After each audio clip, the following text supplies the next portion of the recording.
Hi, everyone. Welcome to Samaritan's Well Soul Sense podcast. We have a special guest today from California. His name is Jonathan Aslay.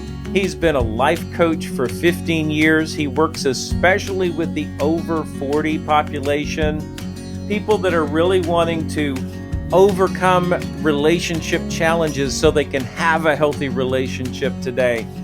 Jonathan, welcome to the show. Thanks for having me, Mark. I'm very grateful. Hey, so glad to be here. I know that you're an author too. You wrote a book, What the Heck is Self-Love Anyway? Love the title of that book. But you've in part of a lot of your story has been things that have really hit you hard in life, very hard, and you've had to work through and overcome those. Could you tell us a little bit about your story, Jonathan? I thought that'd be a great way to start. Sure. So thank you for asking. So, I'm a tail end baby boomer, was born in the 60s. And my blueprint growing up was, after high school, go to college, get a job, meet someone, buy a house, get married, buy a house, start a family. That was the blueprint I had. And that's pretty indicative of most people of my generation. And I followed that blueprint to a T. And yet I really didn't know who I was as a person. The movie Wall Street kind of indicated greed is good. And I kind of adopted that methodology. And in 2005, after turning 40, I found myself going through a divorce. I'd lost my high-end corporate job where I was making $250,000 a year. And then the market crash of 2008. And Mark, my identity was pummeled. Wow.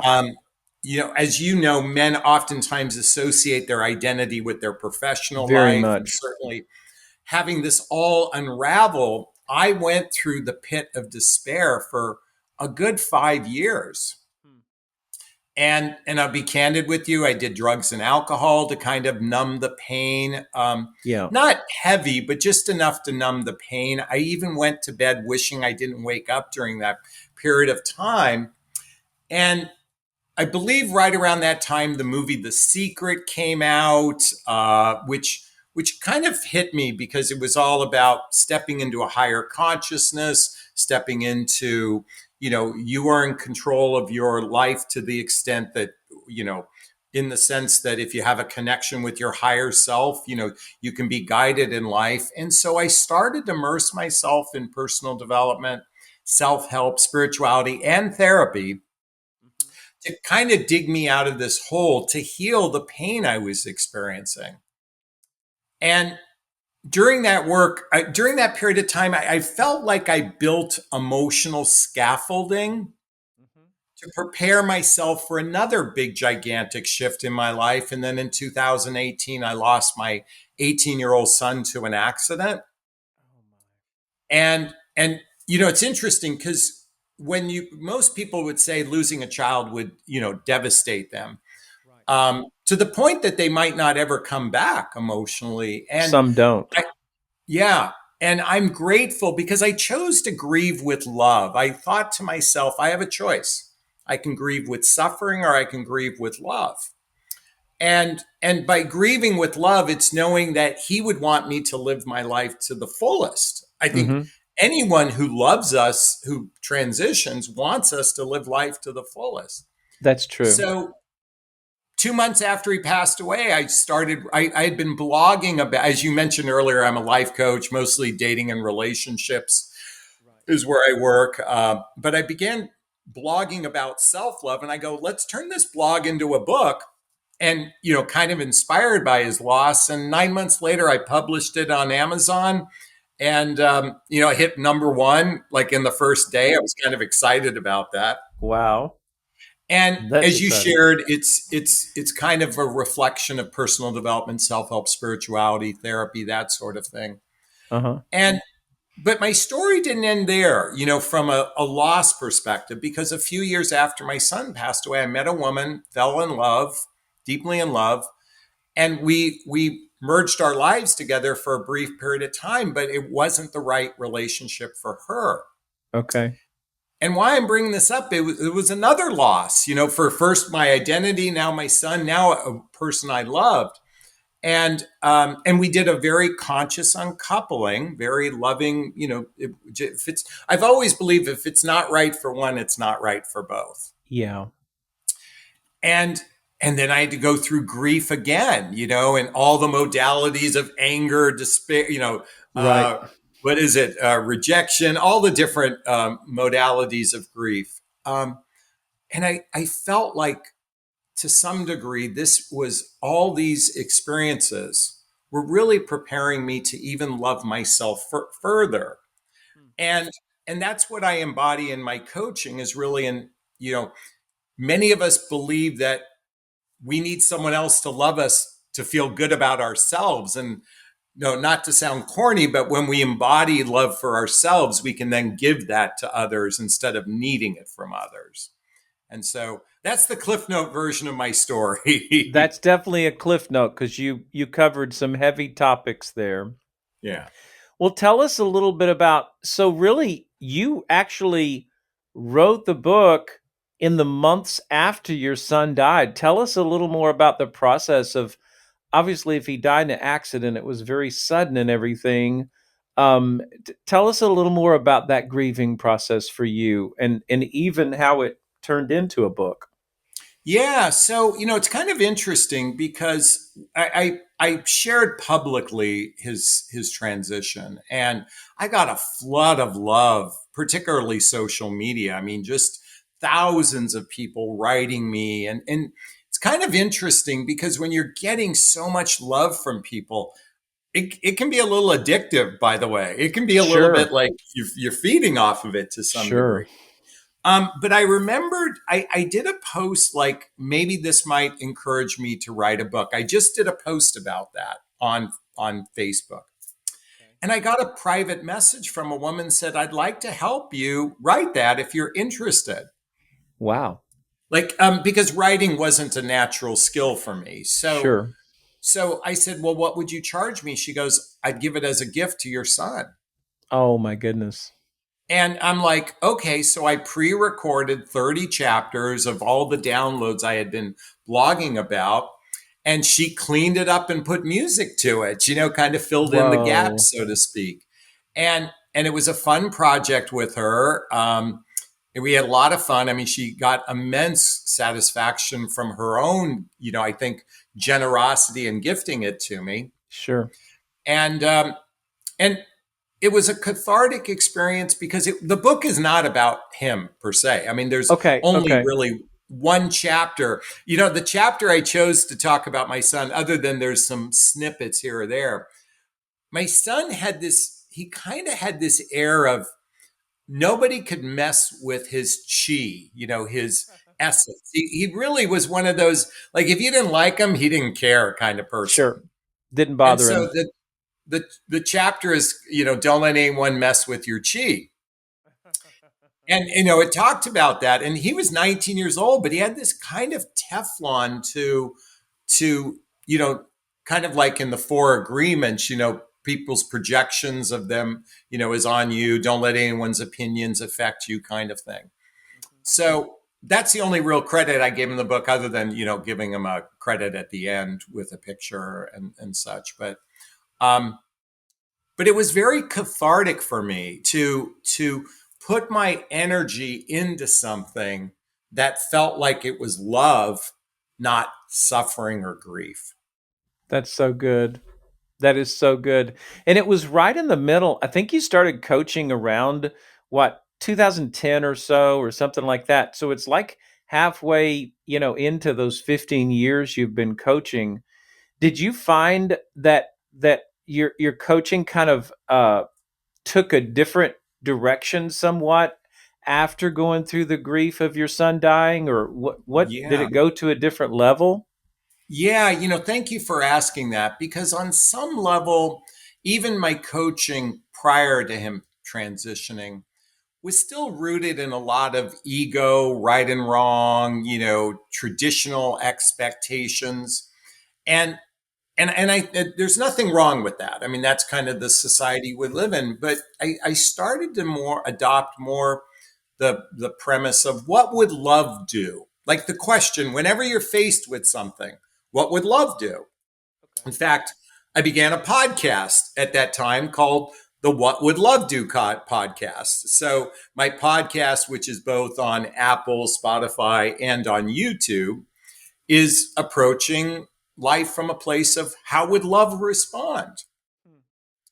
And in other words, it's very easy to go, I'm right, you're wrong kind of thing. In other words, especially when we get entrenched in a belief about something. Um, and particularly in romantic relationships, I mean, there's this fantasy we live in that two people are perfectly aligned. They think exactly alike. They share the exact same values. Everything. The right person is your twin or your clone. And as I'm sure you know, Mark, that's the furthest thing from the truth, right? Right. You know. Absolutely. Um, and so, particularly when you have challenges, is to ask yourself, how would love respond in this particular case? So, my coaching began shifting to more of a heart centered base than the performative nature of dating and relationships. I like that. I can see how that transition happened for you. And one of my foundational beliefs in counseling people is really kind of the definition of love. And Yeah. I just asked that question. You asked the question, what would love do? And I'll, kind of further the question by, does it nourish? Does it cherish? Does it Yeah. provide? Does it protect? Now, I Yeah. like provide and protect, but I really like the old fashioned words of nourish and cherish Yeah. because there's some depth to it, right? Yeah. Is that nourishing me and others? Is it cherishing me and others? And if it is, then okay, it's love. Yeah.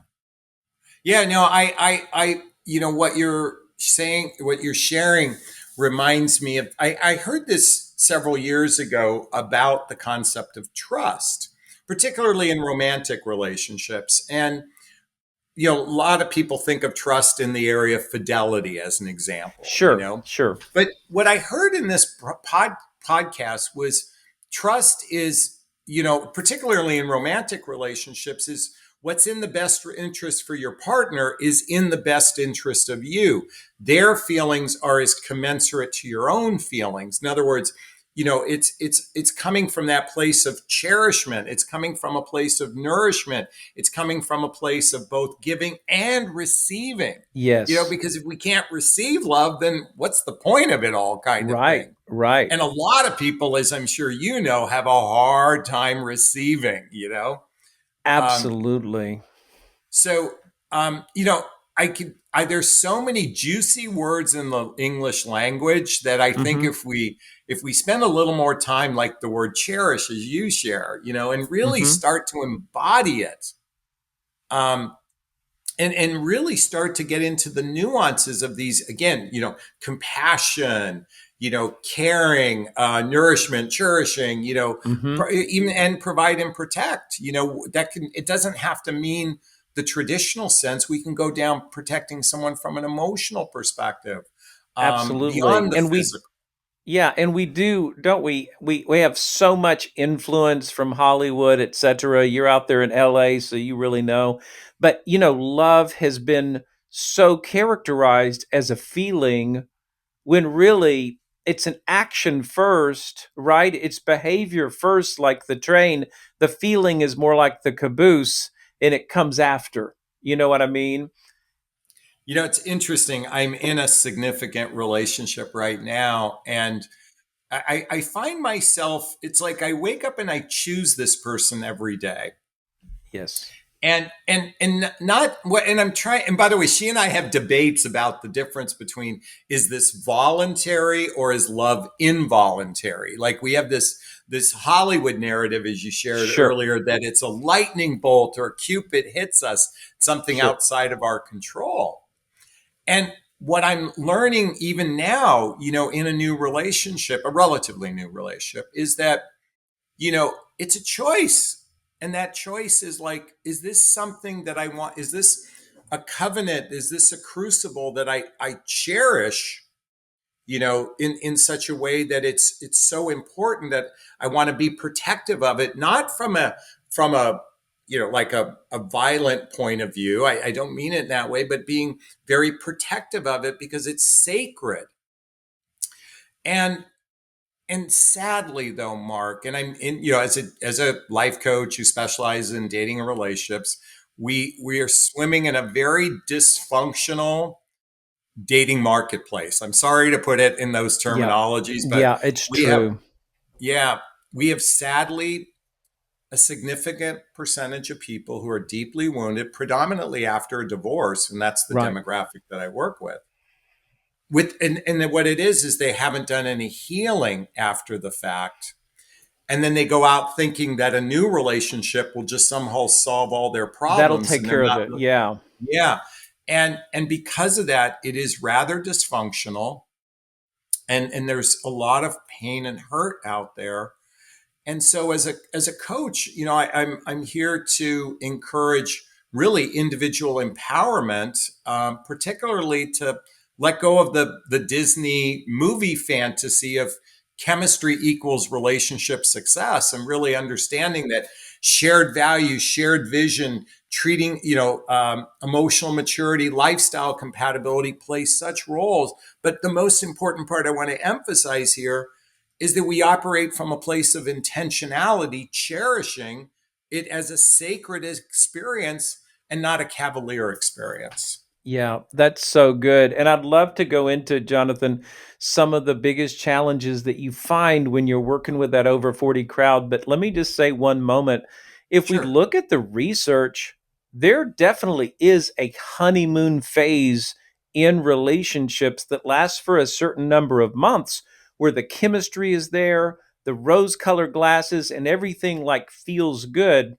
However, we know from the research that it doesn't last forever.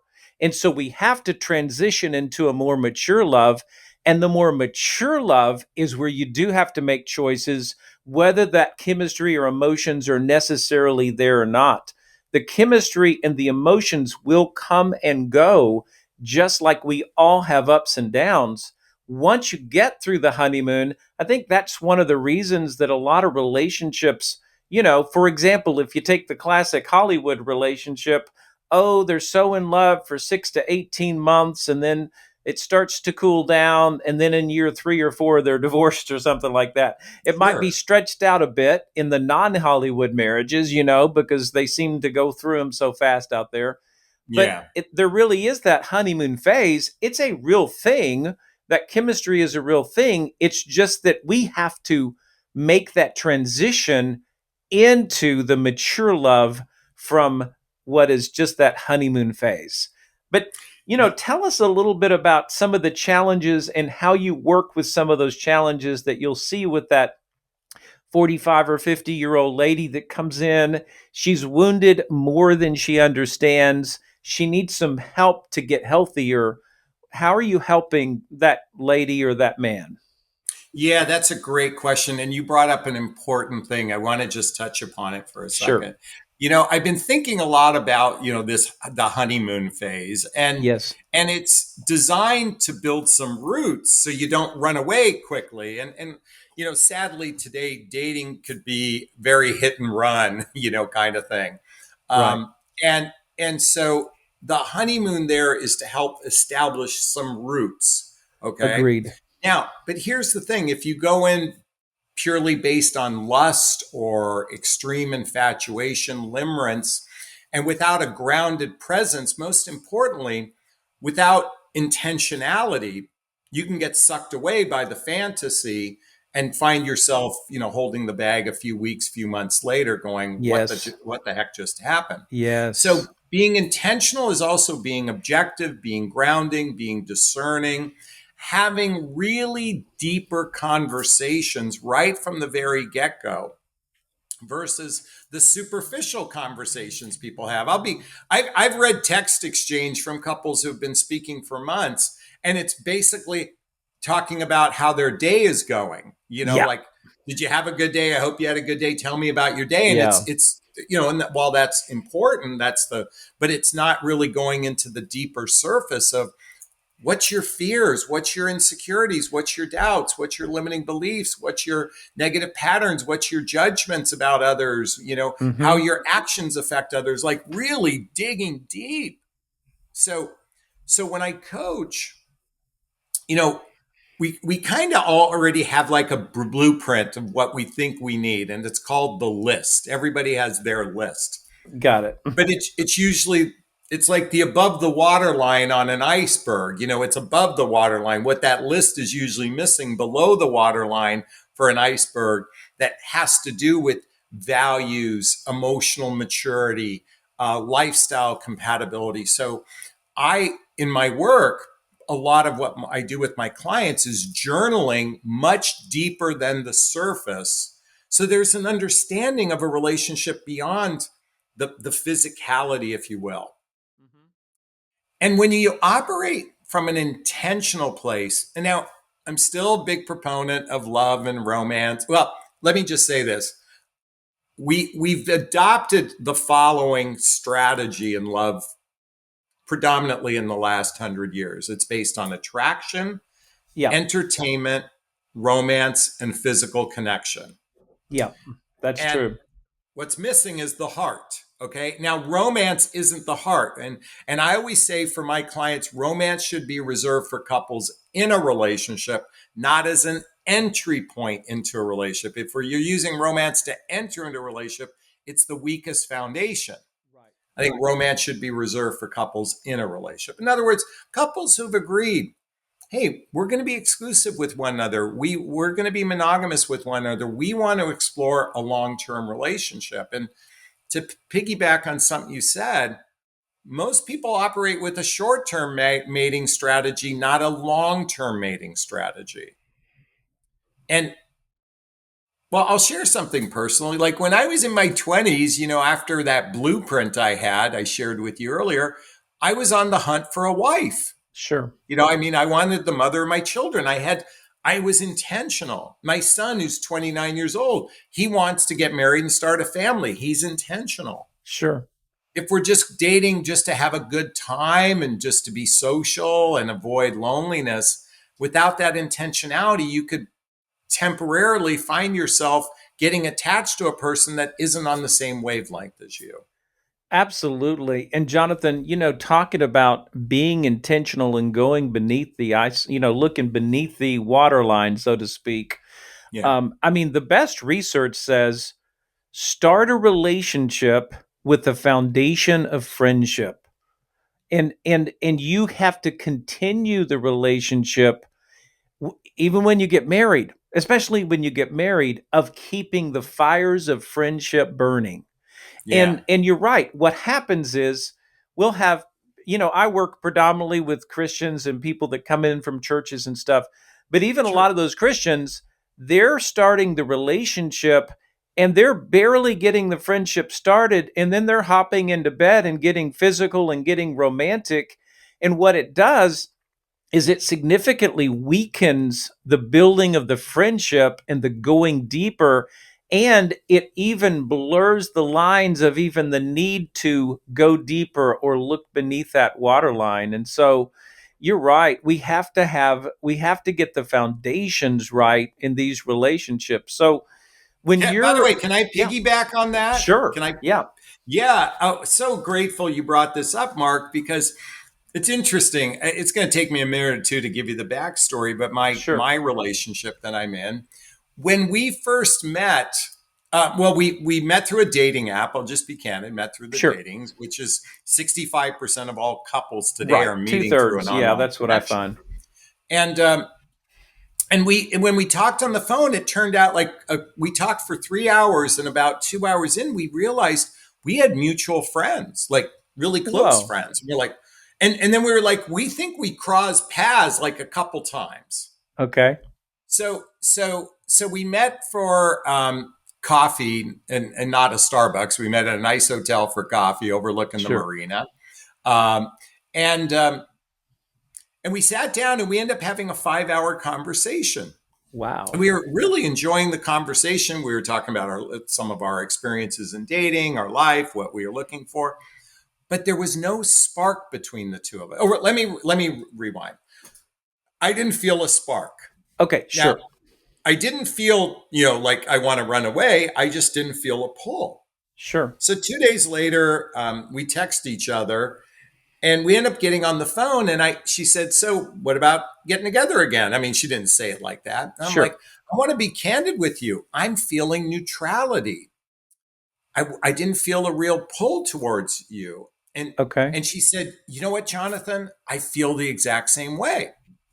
So, Interesting. so we were both like, there was no spark, no chemistry, no neutrality. So Right. we were talking on the phone. We spent 5 hours unpacking that. Like we were like Wow. why? We checked this box. We were like in like shock. So we were like, well, I guess we're going to be friends. And so the next day we got on the phone, like just to chat and whatnot. Next thing you know, we had another 5 hour conversation. And I'm going to tell you this, for the next 8 days, we talked on the phone, a couple hours in the morning, couple hours in the afternoon, because I liked this person. Sure. And about 8 days later, we were saying, "Hey, let's get together for a drink." Like Sure. and by the way, we were helping each other with our dating profiles. We were talking, and we That's talked funny. about our marriages. We talked about our past relationships. We talked about our fears. We talked about our insecurities, because this was not going to be a romantic fit. We were just building a friendship. Sure. And then I woke up. It was Thursday morning. And I woke up and I'm like, God, I really, really, really like this person. Like, I mean, I'm like, I really, really, really like talking with her. I like, Yeah. well, by the way, we're not clones, but we are exactly alike in so many different ways. Uh-huh. Uh-huh. So I said, "Hey, I'm going to be driving." And she had suggested getting together for a drink the night before. I couldn't make it. So I said, "I'm going to be in your neck of the woods." She lives just 30 minutes away from me. Sure. And I stopped over to go see her. And all of a sudden, it was like the lightning bolt hit me at that moment, because we built a friendship. I mean, we talked for Yes. almost 45 hours cumulatively. Yes.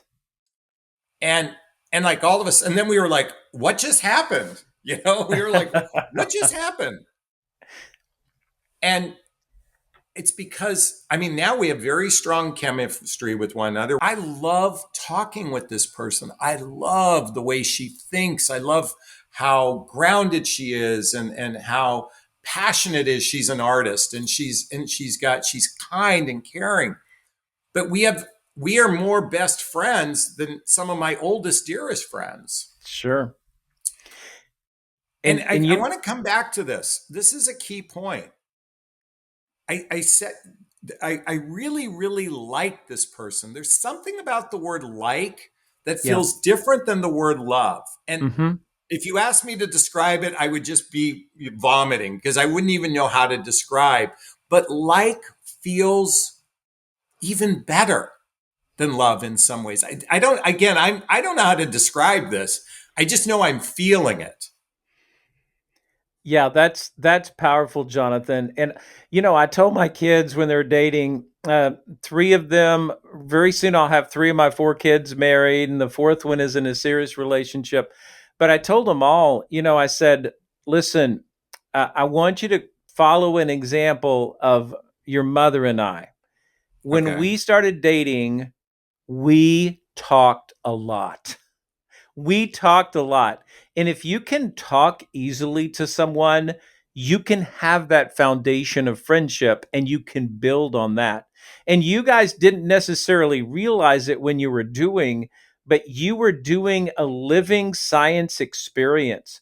Because what we found in hormone release is that Yeah. when you're in a group, a mixed company, let's say 4 or 5 people, a couple gals and 3 guys, you're going out to a lunch meeting or you're doing this or that, or even happy hour, the hormones that are released in that mixed company with a group are really kind of like brother, sister, family hormones. Yeah. However, when you're one on one with the opposite sex, what starts to be released are those romantic hormones. You Yeah. spent 45 hours of that experiment and you got to the end of that time, and it's like, whoa, something's different. And that's Yeah. really the way we're made. Well, it's interesting, because we weren't attached to the outcome.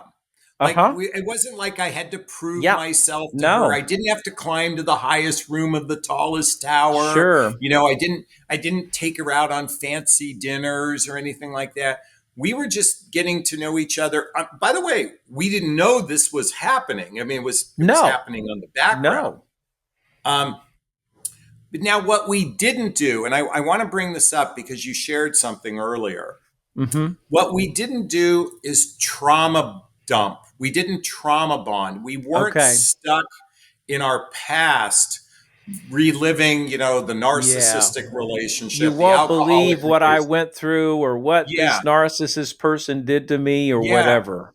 And a lot of people, they might talk a lot, but what they're doing is they're flooding all of their trauma on another person. The other person is like, "Oh, I'm going to save you," and they're both doing that. In some Yeah. ways, "Oh, I'll save you. You'll save me," and Yeah. they've been build a very weak foundation. And it's almost as if a lot of dating today is like substitute for therapy.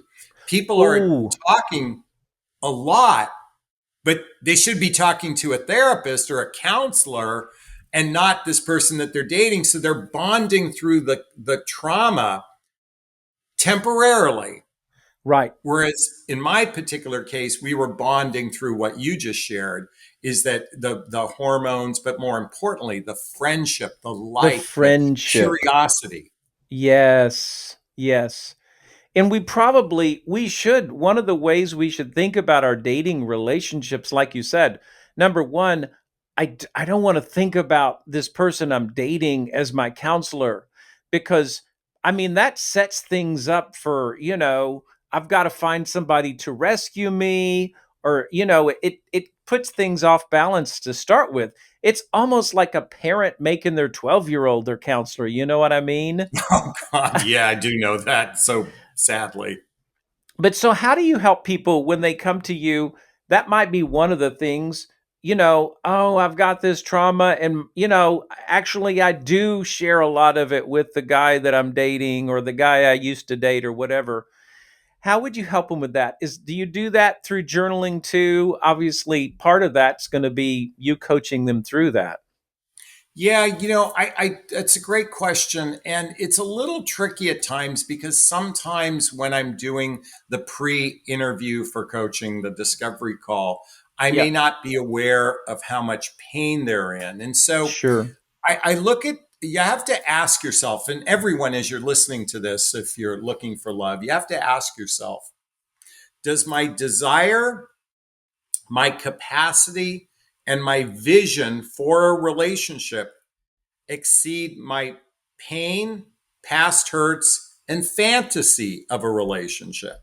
Okay, so the desire, the capacity, the vision has to be greater than the pain, the past, the pain, past hurts, being stuck in the past, and fantasy, because fantasy can play a big role.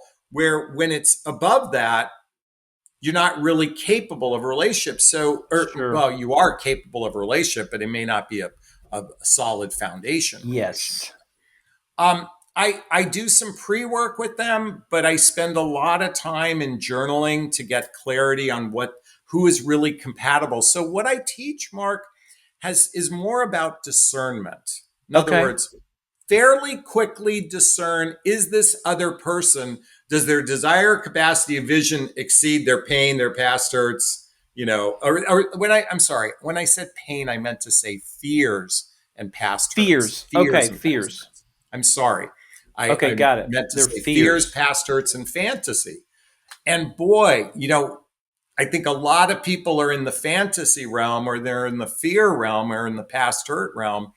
And, some people get lucky, but a lot of people are bouncing from one person to the next. So I work with discernment as the key tool, um, getting clarity on what you want in relationship. And when you have Mm-hmm. that, here's the deal. I can't guarantee success, but what I No, can guarantee, the odds are better in your favor when you've done the work.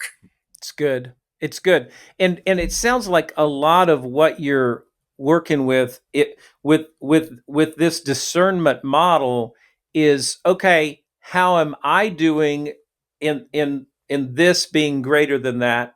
And then of course this other person, how are they doing? Because if we're both, if that desire capacity and vision is greater for both of us, you're saying, wow, that really increases the odds we could have a healthy relationship. Yeah, but here's the tricky part, and I'm sure you've experienced this. We Yeah. human beings have an amazing way of gaslighting ourselves to Yes. believing that we are we're Yes. emotionally healthy. I mean, boy, Yes. are we good at gaslighting Yes. ourselves. Yes. And it's the delusion or illusion we live in. And so it really requires going inward and being objective. In other words, if you're the actor on the stage living your life, you got to also be the audience member watching all this and going from an objective point of view. And a lot of people aren't good at self-reflection. They're not good No. at taking responsibility, emotionally speaking, for their lives. And I think we're kind of correct me if what you think from your vantage point. I think we're in an evolutionary shift, for humanity, where working on oneself from an emotional perspective is I think this is the wave of the future. You and I grew up in a whole different, our parents were stoic. They never spoke about their emotions. Right. You didn't Right. know what was going on in their inner world. No.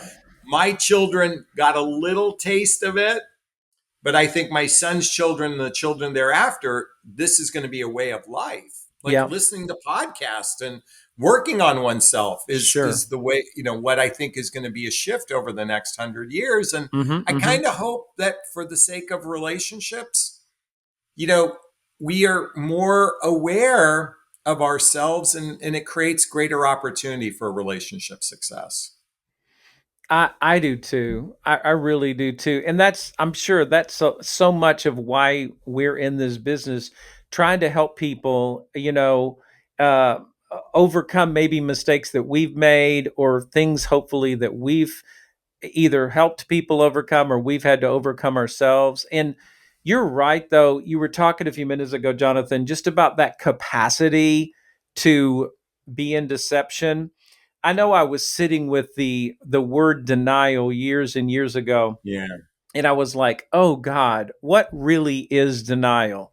And over the next few minutes, it kind of dropped to me that denial is really rebellion from reality.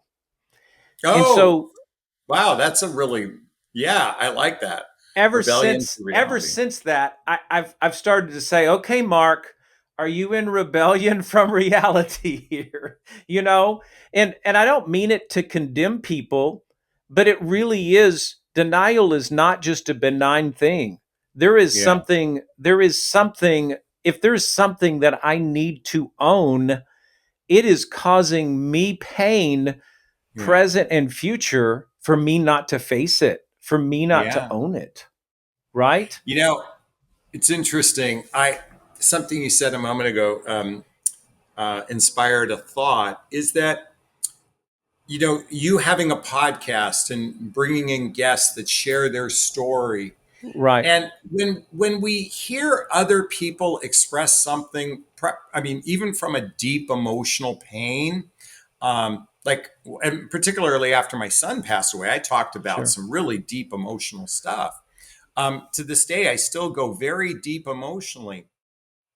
I think when we hear it role modeled, when we hear it from others, it starts to help us articulate our own emotions. I think understanding one's emotions is incredibly challenging. It's not even a factor of denial. It's almost, it really, at first it's an unawareness. Sure. It just doesn't occur to them to actually, give yourself permission to go inward. Mhm. Mhm. And so when those of us like yourself, myself, so many others that are sharing these stories, it's giving people permission to go, wait a minute, I have a story too, and let me There dig you in go. there. And you know, I think pain, you know, it would be great if all we did was talk about joy, right? Right, Like right. if every day was joy, joy, joy, the Hmm. Garden Eden, so to speak. Right.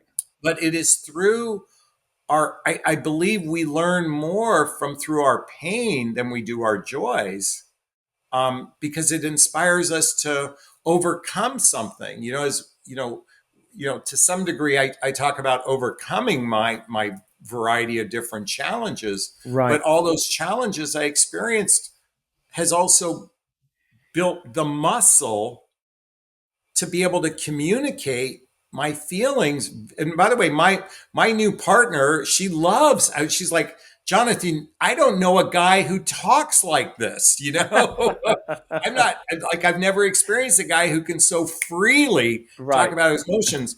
But let me be clear for everyone listening. I've been doing this over and Yep. over and over and over and over again. This is not something I went to one class and go, I'm, enlightened, so to speak. No, you can't just snap your fingers on that, can you? Yeah. You No. absolutely can't. Well, Jonathan, so wow, you have such a rich story and a rich life. I so appreciate you coming on today. Um, Tell us a little bit about how we could reach you. We'll have everything on the podcast, but you've done this life coaching for 15 years. You've got your book. I'm sure they can still buy it on Amazon. Yeah. Just give us a little bit of understanding because this has been so rich. Well, again, thank you so much for having an opportunity to share it to your audience. I'm really grateful. Well, really quickly, everybody, you can just take my name. It's listed here, Jonathan Aslay. Cut and paste it, put it in Google. The first thing that will come up is my YouTube channel, which I invite you. I've a couple 100,000 followers. If any of the videos or live content resonates with you, please subscribe. That's it would be my appreciation. I also have a website you can click on if you wanted to connect with me directly. I'm certainly on all the social media. My book is on Amazon. It's listed there as well. And and and here's my request for everyone. Okay. You know, is that is really to invite love into your life. And I don't mean romantic love. I'm talking about self-love. And I want to end on this. A lot of people get turned on by the term self-love, but I just want you to Right. look at it this way. For those of us who are adults who are over 25 years old, or in my demographic, the over 45 crowd, we all have an emotional 6-year-old inside of us. We all do. And self love is really just taking your arms around that emotional 6-year-old inside of you and say, I've got your back. I've got your back. I love you. You know what? I'm going to be protective of you. I'm going to nurture you. I'm going to cherish you. I've got your back. And I invite everyone to start adopting that as their frequency. And I'm sure many of you already do. So I'm grateful for that. But for those of you who don't, do a deep dive into personal development, self-help, spirituality, and therapy to nurture that little 6-year-old inside of you. That's so good. Thank you so much. I will say, Jonathan, if there's really only love or hate, choose love. And I agree with you so much. Thank you again for being on. I hope things in California go well for you. And we'll hope to see you again soon. Thank you, Mark. Many blessings. You're welcome. If you enjoyed this podcast, please do us a favor and like, subscribe, and share with others who might need it. And you can find additional resources at Samaritans Well.